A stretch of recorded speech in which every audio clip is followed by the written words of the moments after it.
हाँ भाई, हो गया पेपर? करा ली बेइज्जती।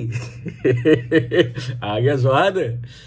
मजाक कर रहा हूं यार, फंस गया ऐसा बच्चा जो 200 क्रॉस कर सकता था, वो 160 170 के पीछे फंस गया। तो कहां मिस्टेक? क्या उसकी मैथ्स कमजोर है? नहीं।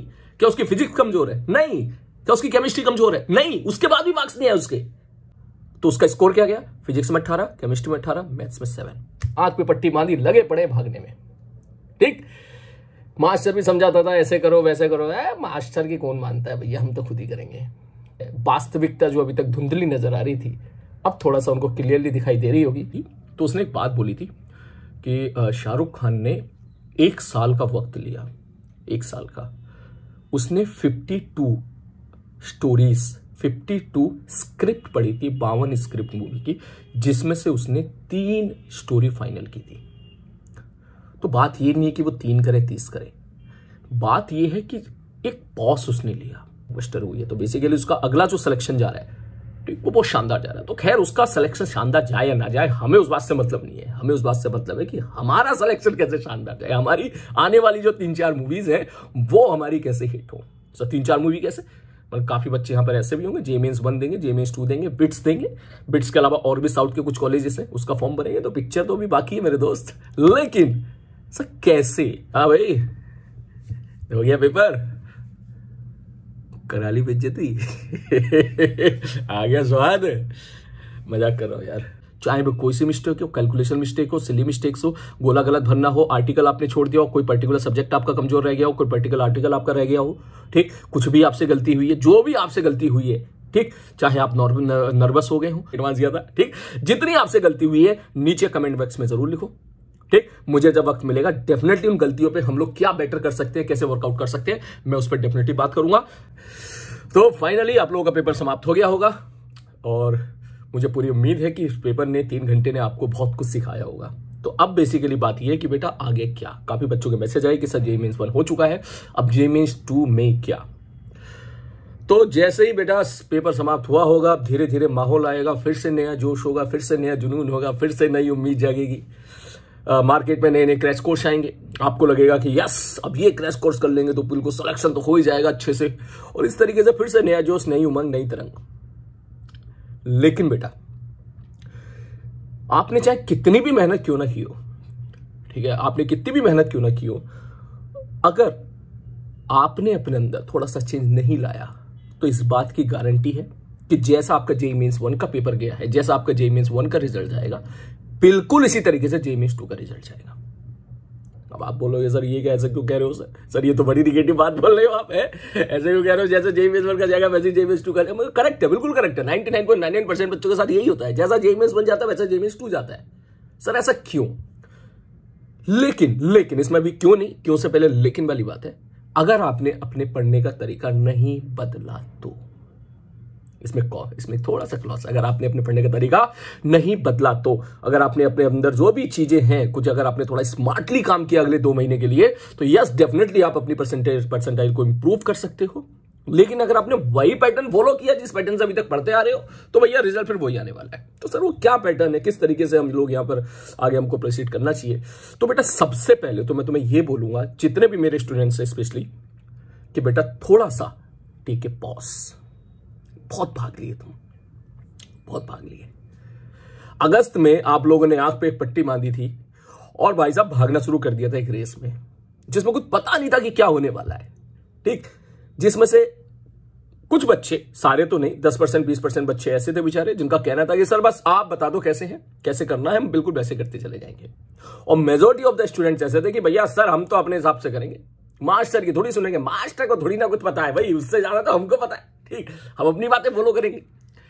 तो बेसिकली जो पट्टी आंखों पर आपने अगस्त के सामने, अगस्त के बाद आपने बांधी थी, या 1 साल 2 साल पहले बांधी थी, मुझे उम्मीद है कि वो आंखों के आगे जो काली पट्टी थी वो इस पेपर ने आपके आंखों से उतार दी होंगी, ठीक।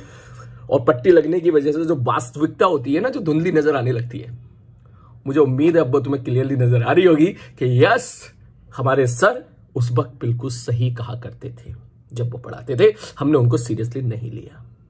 सर ने बोला कि इस आर्टिकल का फॉर्मूला इंपॉर्टेंट है, बस इसका रिजल्ट इंपॉर्टेंट है, तो बस के बाद रिजल्ट ओरिएंटेड रहना है, तब हम लोग उम्मीद करते थे सर ने इसका डिटेल में तो पढ़ाया नहीं है। सर ने बोला कि इसके लिए फॉर्मूले से काम नहीं चलेगा बेटा, इसके डिटेल में जाना पड़ेगा आपको, इसकी डीप नॉलेज आपको होनी चाहिए अच्छे से, तभी इस पे बेस जो भी आर्टिकल आएगा तब आप कर पाओगे। तब हम लोग कहीं ना कहीं ये सोचते थे फॉर्मूला बता दो सर, ये काहे इतना डिटेल में पढ़ा रहे हो, हमको इसकी जरूरत नहीं है, फॉर्मूला बता। समझ मारी बात।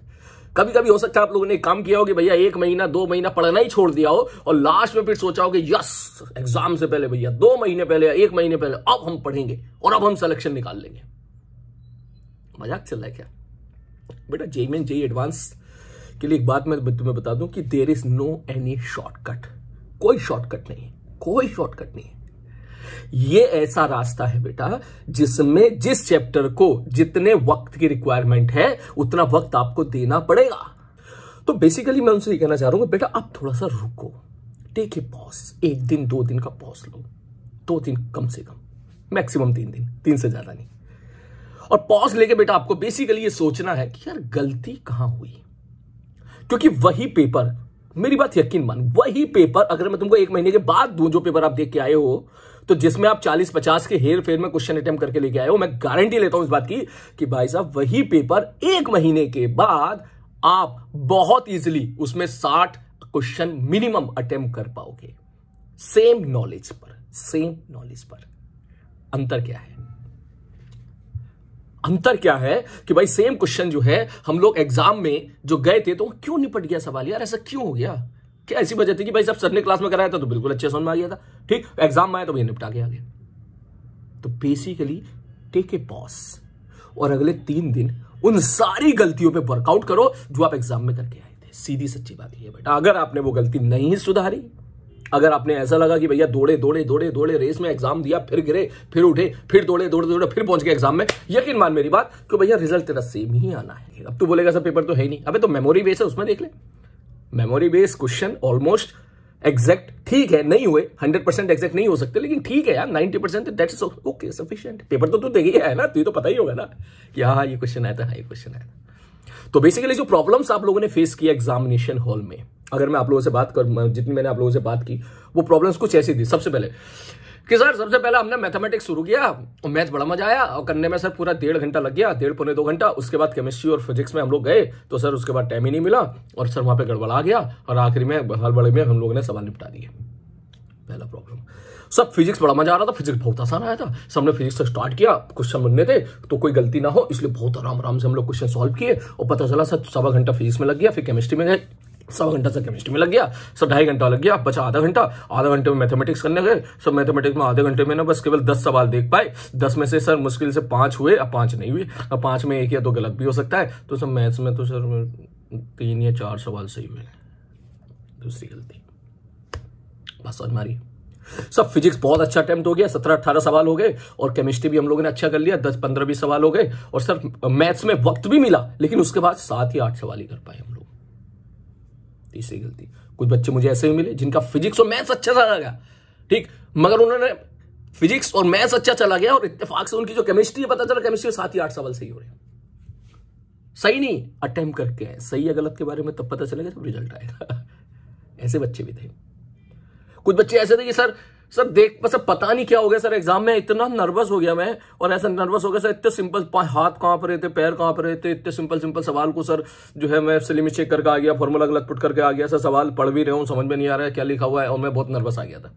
ऐसे बच्चे भी थे, ऐसे बच्चे भी थे। सर फिजिक्स में ना सर 25 में से ना 20 से 22 सवाल आप सही कह रहे थे, डेफिनेटली हम कर सकते हैं 20 से 22 सवाल, और परंतु सर बात ये हुई कि जब वहां करने गए तो पता नहीं मैं सारा ही फॉर्मूला भूल गया सर, ये सारी चीजें भूल गया सर, समझ में नहीं आया कि सर ये क्या क्या हो क्या रहा है सर, हो क्या रहा है सर। ये केमिस्ट्री में चीजें भूल गया sir acidic water basic water जो भी था सर पता नहीं, मतलब पता नहीं क्या। तो बेसिकली थिंग इज दैट ये जो पता नहीं है ना, जस्ट वर्कआउट ऑन इट।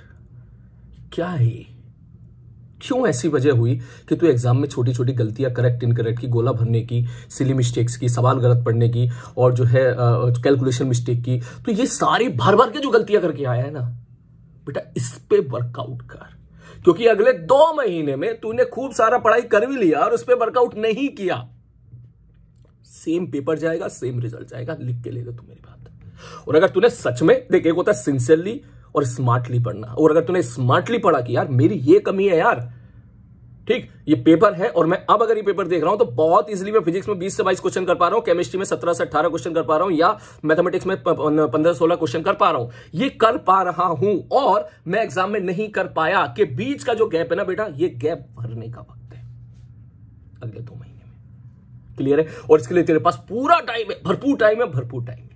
ठीक, सिलेबस ऑलमोस्ट 80% पूरा हो ही चुका है, बाकी 20% जो नहीं हुआ है वो अब हो जाएगा, उसमें कोई बड़ी बात नहीं है। लेकिन बेटा तुझे अपना खेल अपने हिसाब से खेलना पड़ेगा, स्मार्टली खेलना पड़ेगा। हर सब्जेक्ट के टीचर यही बोलेंगे कि मेरा सब्जेक्ट पढ़ो, मैं भी बोलूंगा फिजिक्स पढ़ो, लेकिन तुझे अपनी कमजोरी के हिसाब से पढ़ना है बेटा। बात समझ में आ रही है? मतलब मान के चल किसी बच्चे ने 25 में से 20 क्वेश्चन सही कर दिए एग्जाम में, फिजिक्स में 25 में से 20 क्वेश्चन कर, मेरे सामने मैसेज भी है, मुझे 2-3-4 बच्चों के मैसेज है कि सर ना हम लोगों ने ना 25 में से 20 सही कर दिया, अटेम्प्ट तो छोड़ो, सही कर दिया सब 25 में से 20 सर। अब और मैंने कहा और बाकी में सब मैथ्स में हमारे हुए हैं सर मतलब 14-15, और केमिस्ट्री में हमारे रह गए हैं सर मतलब थोड़ा सा खराब हो गया था 7 या 8 सवाल। तो सर आप ये बता दो, अब जो है केमिस्ट्री में 20 तो हो गए हैं सर, अब 20 से हम लोग 23 तक कैसे जाएं? तो सर इसके लिए मैं कौन कौन सी किताब लगाऊं? सर मैं एरोडोप लगाऊं क्या? सर मैं जी एडवांस के प्रीवियस ईयर के क्वेश्चन सारे लगा लूं क्या? मैंने कहा रैप्टा मारूंगा खींच के।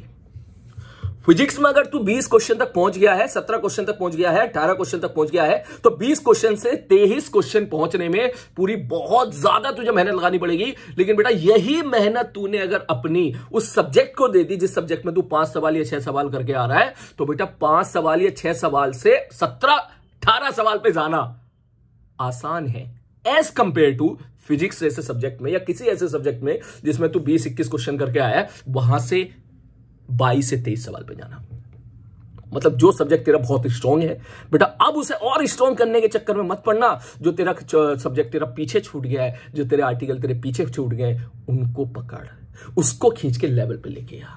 जिसमें तू 6 सवाल 7 सवाल सही करके आया, सही करके आया, अटेम्प्ट करके आया है, वो तूने 6-7 को तूने 17-18 में कन्वर्ट कर लिया। बात समझ में आ रही है? तो this is much much much much much much much better than कि किसी सब्जेक्ट में तू 20-21 करके आया तो उसको तू 22-23 में खींच के लेके आ रहा है। इस बात पे ध्यान देना बेटा।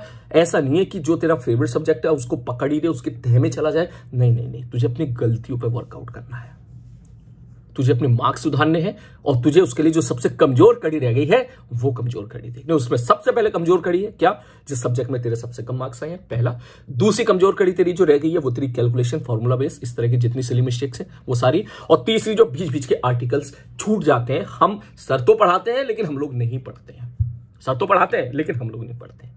उन सारी गलतियों की लिस्ट बनाओ, सारी गलतियों की लिस्ट बनाओ, ठीक, और सारी गलतियों की लिस्ट बनाकर उस पर वर्कआउट करो। और उसके लिए मैं आपको कह रहा हूं कि just take a pause, find out the mistakes जो आप लोगों ने एग्जाम में की है। और भैया मैं देसी भाषा में अगर समझाऊं तो एक मूवी आई है सिनेमा हॉल में, आप समझ रहे होंगे, बहुत बड़ी हिट हो गई है, पठान। उम्मीद आप सब लोगों ने देखी होगी। भैया मैंने भी देखी थी, मैंने भी खूब सीटी मारी एग्जाम में सिनेमा हॉल में। तो सर आप मूवी के बारे में क्यों बात कर रहे हो? मूवी मेरी हॉबी है बेटा, मैं खूब डिटेल में चीज़ें एनालाइज करता रहता हूँ मूवी में। अब हॉबी है तो भाई साहब जाहिर सी बात है। और पिछले मतलब 40-50-60 साल की जितनी मूवीज़ आई है ऑलमोस्ट, कौन कितना कमाई, कौन सी मूवी कितनी हिट थी, 1968 में कौन सी सबसे ज़्यादा चली थी, ये सारा जो है इनके न्यूज़ में मैं बेसिकली घूमता रहता हूँ अंदर। कौन सी हिट हुई, कौन सी फ्लॉप हुई, not only the Bollywood, Hollywood also, और उसके अलावा बाहर की भी। तो सर ये अचानक से बात कैसा आई? मैंने कहा अचानक से बात ऐसा है कि लास्ट मूवी जो शाहरुख खान की आई थी जीरो, जिसको वो जो कि एक फ्लॉप मूवी हो गई थी, 96 करोड़ के आसपास उसने हिंदुस्तान में बिजनेस किया था, 250 करोड़ के आसपास बजट था, तो वो फ्लॉप करार दी गई थी। तो लगातार जब उसकी 3-4 मूवी फ्लॉप हुई थी या एक्सपेक्टेशन के आधार पर वो ठीक से नहीं चल पाई थी, तो मुझे याद है कि आज से 2-2.5 साल पहले मैंने एक इंटरनेट पर आर्टिकल पढ़ा था कि जिसमें उसके कोई क्लोज फ्रेंड्स था, उसने कोई बात लीक की होगी, तो उसने एक बात बोली थी कि शाहरुख खान ने 1 साल का वक्त लिया, 1 साल का, उसने 52 स्टोरीज, 52 स्क्रिप्ट पढ़ी थी, 52 स्क्रिप्ट मूवी की, जिसमें से उसने 3 स्टोरी फाइनल की थी। तो बात ये नहीं है कि वो 3 करे 30 करे, बात ये है कि एक पॉज उसने लिया कि यार जनता मुझसे क्या एक्सपेक्ट करती है और मैं उनको क्या दे रहा हूं। जब हैरी मेट सेजल टाइप की मूवी, ठीक, या इस चीज में तो मैं एक तरीके से इतना सैचुरेट हो गया तो कोई मुझे क्यों देखना चाहेगा भाई, ठीक। तो शायद उसने बैठ के सोचा होगा कि यार मैं कर क्या रहा हूं, गलती कहां पर हुई है, मेरा पैरामीटर और दूसरे का पैरामीटर कैसे एक तरीके से मैच नहीं हो रहा है, कहाँ मिस्टेक्स हो रही है। तो शायद बंदे ने बैठ के सोचा होगा सुकून से, बजाय इसके कि तुरंत नई मूवी एक तरीके से साइन कर ले, उसने सोचा बड़े आराम से 3 महीना 4 महीना 5 महीना 1 साल, और फिर उसने बहुत ही सेलेक्टिव, बहुत ज्यादा सेलेक्टिव होके फिर उसने मूवी सेलेक्ट की। हमारे पास 3 महीना 4 महीने 1 साल नहीं है, लेकिन हाँ पॉज की हमें आवश्यकता है, पॉज की हमें आवश्यकता है। और न्यूज में तो खैर जो है आपको पता ही होगा कि भैया पठान इतनी बड़ी हिट हो गई है, उसकी अगली मूवी आ रही है जवान, और उसका डायरेक्टर एटली है। मुझे याद है आज से कुछ टाइम पहले जब जवान के बारे में बात हो तो लोग कह रहे थे कि यार ये क्या बात है यार, ये तो मतलब अच्छा एक्टर भी, डायरेक्टर भी अच्छा नहीं है। और ये फिर बाद में उस डायरेक्टर की मैंने बाकी मूवीज भी देखी, सारी मास एंटरटेनिंग मूवी थी, तो इसका मतलब वो भी हिट होने वाली है। उसके बाद अगला जो है राजकुमार हिरानी के साथ, जिसके बारे में आप जानते हो कि मुन्ना भाई MBBS लगे रहे, मुन्ना भाई PK, 3 इडियट और इस तरह की जितनी संजू, जितनी तरह की उसकी all the it is basically एक सिंगल डायरेक्टर जिसकी सारी की सारी मूवी ब्लॉकबस्टर हुई है। तो बेसिकली उसका अगला जो सिलेक्शन जा रहा है वो बहुत शानदार जा रहा है। तो खैर उसका सिलेक्शन शानदार जाए या ना जाए, हमें उस बात से मतलब नहीं है, हमें उस बात से मतलब है कि हमारा सिलेक्शन कैसे शानदार जाए, हमारी आने वाली जो 3-4 मूवीज है वो हमारी कैसे हिट हो। तो 3-4 मूवी कैसे, मतलब काफी बच्चे यहाँ पर ऐसे भी होंगे JMAINS 1 देंगे, JMAINS 2 देंगे, बिट्स देंगे, बिट्स के अलावा और भी साउथ के कुछ कॉलेजेस हैं उसका फॉर्म भरेंगे। तो पिक्चर तो अभी बाकी है मेरे दोस्त, लेकिन सर कैसे जो गलतियां हमने अभी की है हमें उसको वर्कआउट करना है। तो टेक ए पॉज, जल्दी से एक छोटा सा पॉज लो, पॉज लेके उन गलतियों की लिस्ट बनाओ, कहां आप लैग कर रहे हो, अपार्ट फ्रॉम द स्टडीज, पढ़ाई के अलावा कहां लैग कर रहे हो। आता आपको ठीक ठाक है, नॉलेज आपकी ठीक ठाक है, फिर क्यों वहां पे जाके निपट जा रहे हो। उनकी सबकी लिस्ट बनाओ और वर्कआउट ऑन दैट आउट करो। अगर आपको ऐसा लगता है कि आपकी नॉलेज बहुत अच्छी थी और आपने एग्जाम में जाके एक तरीके से निपटा दी चीजें, तो बेटा इसका मतलब अब बजाय इसके कि आप पढ़ाई पे ज्यादा टाइम दो, पढ़ाई पे चाहे तो थोड़ा सा कम समय दे दे, लेकिन वो जो 3 घंटे का पेपर देने की जो तरीका होता है वो 3 घंटा डेली पेपर देने की आदत तो डाल। कुछ बच्चों का दिमाग 2 ही घंटे चला, 30 घंटे खत्म हो गया। तो बेटा उन बच्चों को मैं बोलूंगा क्या करेगा ऐसी नॉलेज रख के, अगर तू खुद ही थक गया तो वहां तुझे ये नहीं सीखना है कि सर और चैप्टर की और डिटेल नॉलेज मुझे हो जाए। वहां तुझे बेटा ये सीखना है किस तरीके से 3 घंटा मुझे उसी एफिशिएंसी के साथ खेलना है। एग्जाम्पल के तौर पे एक बच्चे का फिजिक्स बहुत अच्छा गया, केमिस्ट्री बहुत अच्छा गया, लेकिन उसको स्ट्रॉन्ग है फिजिक्स केमिस्ट्री दोनों, मगर स्ट्रॉन्ग होने के कारण हुआ ही, और मैथ्स भी उसका स्ट्रॉन्ग है, मैथ्स उसका कमजोर नहीं है, मैथ्स उसका बहुत अच्छा है, लेकिन फिजिक्स और केमिस्ट्री में वो करते करते पता चला उसने 2.5 घंटा लगा दिया और उसने सवाल सही किए हैं। नो डाउट उसने फिजिक्स में से जो है 17-18 क्वेश्चन सही किए हैं और केमिस्ट्री में 17-18 क्वेश्चन उसने सही कर दिए हैं, और 17-18 मतलब समझ है एक अच्छा स्कोर है अगर फिजिक्स केमिस्ट्री के पॉइंट ऑफ व्यू से बात करें तो हम लोग, ठीक। और उसने स्कोर तो बढ़िया कर दिया है, लेकिन उसने 2.5 घंटे का वक्त ले लिया, और जब 2.5 घंटे के बाद वो गया तो पता चला उसके बाद मैथमेटिक्स आई, और मैथमेटिक्स में उसके बाद जो है आधे घंटे में बस वो मुश्किल से 7-8 क्वेश्चन अटेम्प्ट कर पाया। तो उसका स्कोर क्या गया, फिजिक्स में 18, केमिस्ट्री में 18, मैथ्स में 7। समझ रहे मैं क्या करना चाह रहा हूं, मतलब ओवरऑल कहीं ना कहीं वो 160-170 के बीच में जाके फंस गया। ऐसा बच्चा जो 200 क्रॉस कर सकता था वो 160-170 के बीच में फंस गया। तो कहां मिस्टेक है, उसकी मैथ्स कमजोर है नहीं, क्या उसकी फिजिक्स कमजोर है नहीं, क्या उसकी केमिस्ट्री कमजोर है नहीं, उसके बाद भी मार्क्स नहीं है उसके। इसका मतलब सर कहीं ना कहीं टाइम मैनेजमेंट में गड़बड़ी है।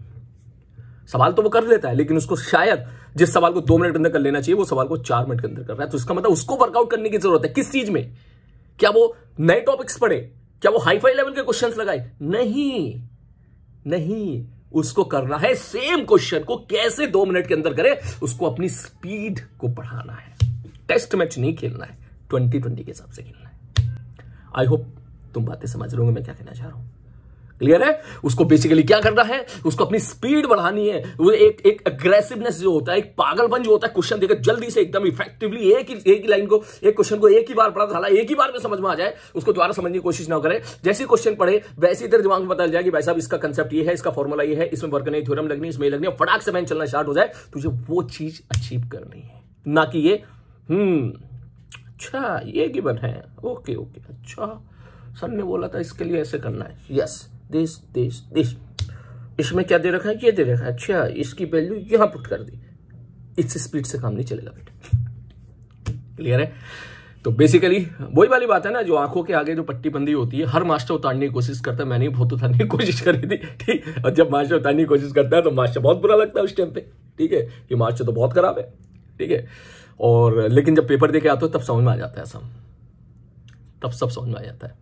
काफी बच्चे तो ऐसे भी होते हैं जिनका काम अच्छा खासा पढ़ लेते तो शायद अच्छा पेपर देके आ जाते। मैसेज आए मुझे इसके भी मजे हैं सर। हमने सारा टाइम सर एक तरीके से मतलब क्या बताया सर, कभी तो टीचर को जज करने में लगा दिया सर। पहले 4 लेक्चर उन सर के अटेंड किए, फिर 3 लेक्चर उन सर के अटेंड किए, फिर 2 लेक्चर उन सर के लिए। अबे दावत चल रही है क्या? हर घर में जा जाकर दावत खा के आ रहा तू, नुकसान तो अपना कर रहा है सर। जो है शुरू में तो हमने लगा दिया वो सर पढ़ाते बहुत बढ़िया लेकिन क्वेश्चन कम कराते हैं, वो वाले सर पढ़ाते बहुत बढ़िया लेकिन क्वेश्चन ज्यादा कराते हैं लेकिन थ्योरी कम पढ़ाते हैं, वो सर पढ़ाते अच्छे नहीं है, वो वाले सर पीवाईक्यू नहीं, वो वाले सर पीवाईक्यू नहीं कराते हैं, वो वाले सर पीवाईक्यू हाथों हाथ करा देते हैं तो सारा बन जाता है, और जब बाद में जाते हैं तो पीवाईक्यू बनते नहीं है। इस तरह की बहुत सारी इश्यूज तेरे दिमाग में, क्योंकि तुम लोगों ने पूरा फेथ रखा ही नहीं ना टीचर पे, टीचर को अपने हिसाब से चलने नहीं दिया, या टीचर अपने हिसाब से चला तो आप उसके हिसाब से चल नहीं पाए। अगर आप चलते तो भैया बहुत अच्छा था। खैर आई होप ये गलतियां आपको समझ में आ गई होंगी बेटा, ठीक है। तो आगे से जो निष्कर्ष निकला है वो यही है कि अब अगले 2 महीने में हम लोग खूब फोड़ा फाड़ी मचाएंगे, मस्त तरीके से पढ़ाई करेंगे, फिर से दोबारा स्टार्ट करेंगे, ठीक। शानदार तरीके से जो गलतियां उस पर वर्कआउट करेंगे, और अपने टीचर पे आप भरोसा रखो। जो भी सर आपको पढ़ा रहे हैं बेटा, उनकी बातों को ब्लाइंडली फॉलो करो। नॉट ओनली आपका पेपर, जो जितने सारे पेपर हुए हैं जेईई मेंस के, अगर वक्त मिले तो सारे पेपर के एक बार गो थ्रू हो जाओ, और स्पेशली कम से कम अगर वक्त ना मिल रहा हो तो केमिस्ट्री और फिजिक्स का पेपर तो एक बार जरूर देख लो 2023 के, ताकि आपको एक आइडिया लग जाए कि सवाल यहां से पूछा गया है और मैंने ये आर्टिकल मिस कर दिए थे पढ़ने से, और अगर गलती से ये सवाल मेरे एग्जाम में आ जाता तो मैं नहीं कर पाता। उन सारे आर्टिकल की लिस्ट बनाओ, सारी गलतियों की लिस्ट बनाओ, क्या आपकी गलती रही है, क्या आपकी मिस्टेक्स रही है, और उस पर लिस्ट बनाएगा, उस पर वर्कआउट करो। और हाँ, एक काम और करो, सीधी बढ़िया सी बात ये है, जितनी गलती आपसे एग्जाम में हुई है, शर्माने वाली कोई बात नहीं भैया, सबसे गलती होती है, ठीक है। मुझसे भी गलती हुई थी, सबसे मैंने जेईई में जेईई एडवांस दिया था, ठीक। जितनी आपसे गलती हुई है नीचे कमेंट बॉक्स में जरूर लिखो, ठीक। मुझे जब वक्त मिलेगा डेफिनेटली उन गलतियों पे हम लोग क्या बेटर कर सकते हैं, कैसे वर्कआउट कर सकते हैं, मैं उस पर डेफिनेटली बात करूंगा। लेकिन उसके लिए मुझे पता तो चलना चाहिए ना कि भाई साहब ये गलती आप लोगों ने की है, तो नीचे जरूर कमेंट करें। बाकी मेरे साथ जुड़े रहिए। हाँ, जो बच्चे ऐसे हैं जिनके मार्क्स 200 से ज्यादा आ रहे हैं, 210 के आसपास से ज्यादा आ रहे हैं, ठीक, या 200 प्लस आ रहे हैं, तब मैं उनको बोलूंगा स्ट्रिक्टली आप चाहो तो जेईई एडवांस ओरिएंटेड हो सकते हो, सीधी जेईई एडवांस की प्रिपरेशन करो, उसके लिए अच्छे लेवल के सवाल कराओ, उसके लिए previous year question JEE advance के लगाओ, खुद से लगाने की कोशिश करो, अच्छे लेवल के क्वेश्चंस लगाओ, जितना ज्यादा लगा सकते हो, क्योंकि किसी बच्चे के अगर 200 से ज्यादा क्वेश्चंस, 200 से ज्यादा मार्क्स आ रहे हैं, दैट मींस उसकी थ्योरी और बेसिक कंसेप्ट क्लियर है। अब उसको अपना लेवल राइज करना है, उसको अपनी कैलकुलेशन सुधारनी है, उसको अपनी जो है अच्छे सवालों की प्रैक्टिस करनी है। और किसी बच्चे के सपोज किसी एग्जाम्पल के तो 100 सवाल 100 क्वेश्चन या 100 मार्क्स आ रहे हैं, 50 नंबर आ रहे हैं, 150 नंबर आ रहे हैं, 80 नंबर आ रहे हैं, 70 नंबर आ रहे हैं, 110 आ रहे हैं, 120 आ रहे हैं, 130 आ रहे हैं, 140 आ रहे हैं, 150 आ रहे हैं, 170 आ रहे हैं, 180 आ रहे हैं, 180 से कम जितने बच्चों के आ रहे हैं बेटा, उनको मैं बोलूंगा कि स्ट्रिक्टली अभी जेईई मेंस ओरिएंटेड ही रहो। अभी बिल्कुल हाई फाई लेवल पे बिल्कुल मत जाना। पेपर आप देख चुके हो, जैसा ये पेपर आया है इसका 10% या 15% टफ साइड पेपर अगली बार आएगा, मतलब 2 या 3 सवाल ज्यादा से ज्यादा टफ होंगे, वरना पेपर का जो लेवल रहने वाला बेटा वो यही रहने वाला है, इससे ज्यादा चेंज नहीं, ज्यादा कोई ऐसा ड्रास्टिकली चेंज नहीं होगा।